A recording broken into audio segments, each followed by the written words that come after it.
Before I make my statement this afternoon, I firstly want to acknowledge the Gadigal people of the Eora Nation, in which Sydney and this beautiful landscape is built upon, as custodians of this Indigenous land. My Prime Minister, Honourable James Marape, and your lovely wife, Madam Rachel, Ministers of State, business leaders, friends of Papua New Guinea, ladies and gentlemen, Gutpla Avenun Tru Loyupla Olgata.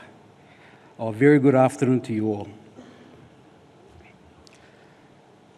As you're aware, and has been discussed during this conference, the Papua New Guinea economy is moving forward and recovering from the setbacks of recent years.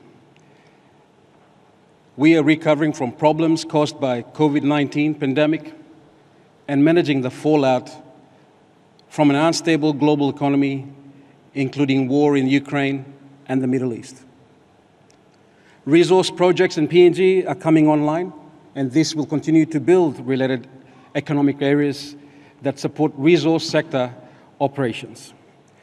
As we saw with the development of the PNG LNG project over the decade ago actually, this investment injection will increase employment and boost the economy.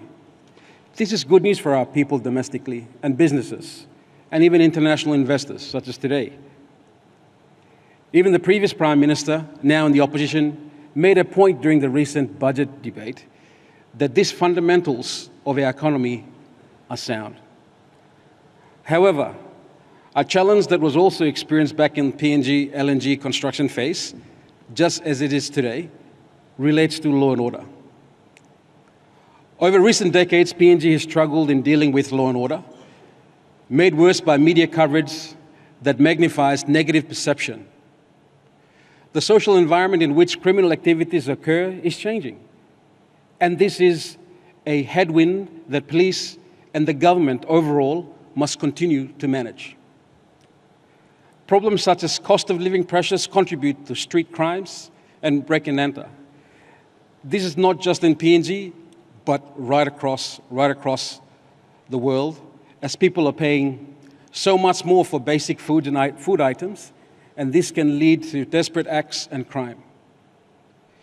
This is most obvious in social groups such as youths, where crime levels have increased, just as it has in other places in Australia, where youth crime is a massive problem. But it is the role of government and the Papua New Guinea Royal Constabulary to work to prevent crime and jail those who commit offences. This is essential for social and economic well-being of our people and for providing an environment that is conducive to foreign investment. Now, in investment security, in our government, we're aware of essential elements that are important to investors considering business in our country. One is the political stability, and the other is being law and order. In relation to political and associated political stability, we have demonstrated this over the past 5 years, including during the recent Parliament sitting. The opposition on multiple occasions sought to bring a vote of no confidence in our government, as is their democratic right to do so. On each occasion, the overwhelming majority of our Parliament have shown confidence in the leadership of our Prime Minister, James Marape. In fact, by attempting to remove government, the opposition has demonstrated to the country and investors that this government is strong and stable. We have very steady democratic process in Papua New Guinea, as we have moved beyond the days when governments changed every few years. The Marape government has been in office for more than 5 years, and we will be in place to contest the next election in 2027. This continuity follows after the previous O'Neill government was in the office for 7 years, and the government of the Grand Chief, Sir Michael Samare, was in office for 9 years. There is no question when it comes to political stability. Our political system has matured, and the continuity of elected governments and their policies is the priority of successive parliaments. The Marape Rosso government has the support of Parliament and the support of the people we represent right around the country. When it comes to political stability, I understand even our friends in Australia Parliament are envious at the duration of our prime ministerial term over the past 2 decades. Law and order and leadership continuity. In terms of law and order, we are all aware that there are serious challenges, but this government is meeting these issues head on. Under the leadership of our Police Commissioner, David Manning, the police force has been restructured and resource-focused on sharp end of policing. As an example of stability and continuity of leadership, Commissioner Manning was reappointed for the fourth term in command of the police force. This is the longest continuous tenure of a police commissioner and has enabled the RPNGC to undertake reforms with certainty of our leadership at the top. In recent years, a program of reform has been underway in the police force. These reforms have been accelerated over the past 2 years, particularly as increased resources have been made available to the RPNGC. Restructuring and reforming the police force. The command and administrative structure of our police force has been restructured to make police operations more agile and responsive. Engagement at the provincial level has been stepped up so that the local administration are working more closely with police. One of the major problems that the Commissioner has been dealing with is identifying and removing police that should not be in the force. These are the bad apples that bring the RPNGC into disrepute. Accordingly, over the past 2 years, Commissioner Manning has terminated the appointment of more than 400 police. These were personnel that were deemed incompetent, lacked discipline, or were found to be engaged in corrupt or illegal activities. From the force strength of around 6,000 police, this is a sizable number of personnel to sack. But it had to be done, and the force is better off for it. The RPNGC has implemented random and regular drug and alcohol testing for all personnel and civilian employees. This is a zero-tolerance policy for anyone found to have alcohol in their system while at work or has trace of illegal drugs.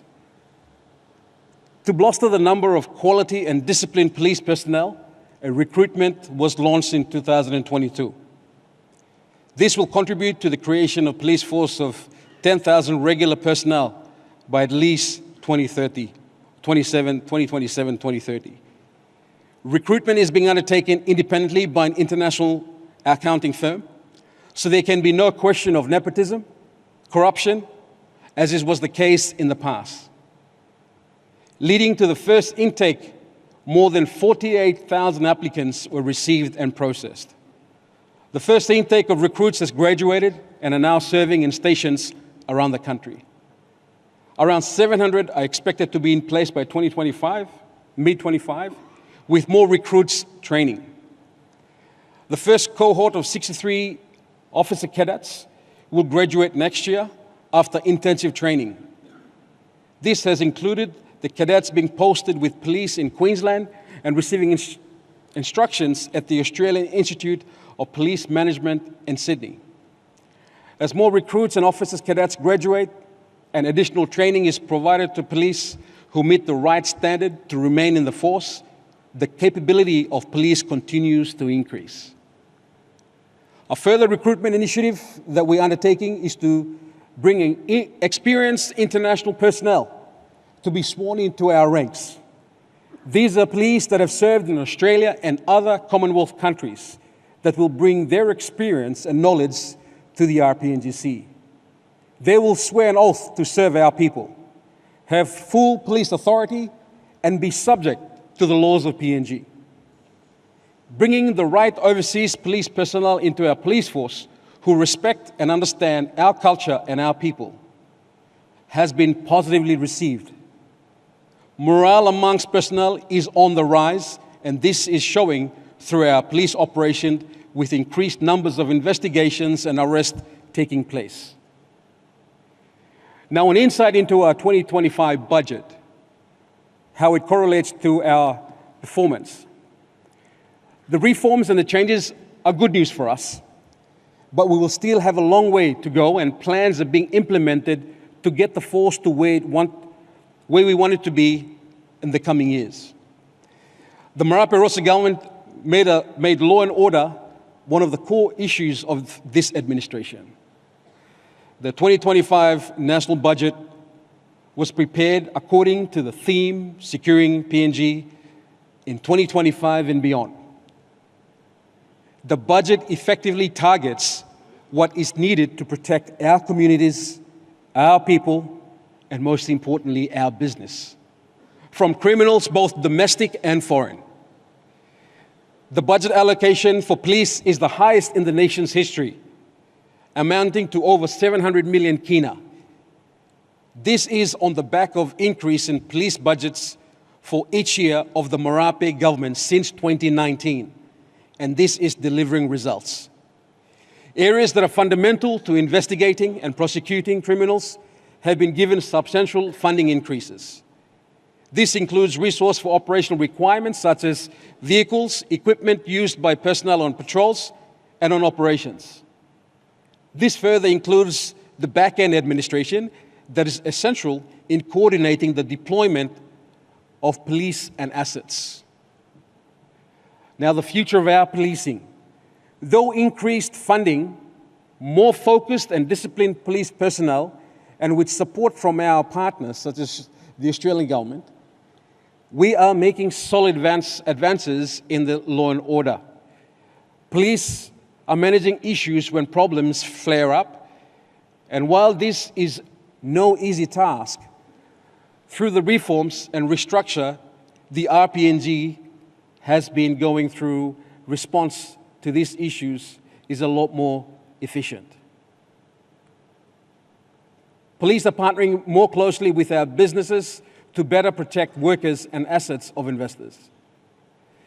This partnership is essential as we strengthen the economy and increase employment as new projects come online and existing projects expand.